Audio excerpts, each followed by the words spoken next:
And the idea was it'd be a little more drought tolerant, less maintenance. But it's also the landscape and the architecture working together. The horizontality of the landscape worked with the horizontality of the architecture. So there are these broad architectonic panels of color and dimension and different shades of green, with the smooth panels of grass, and then the dry sort of tan decomposed granite as a contrast. And we started that talk.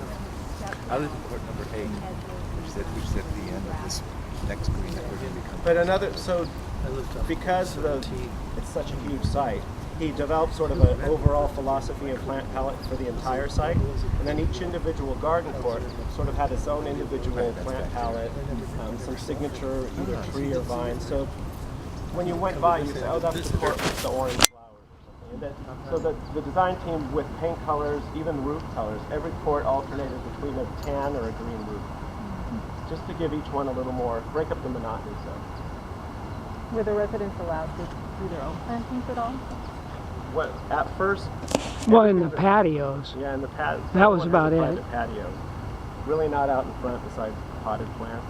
There were victory gardens during the war, especially across Coliseum Street because that subdivision hadn't started yet.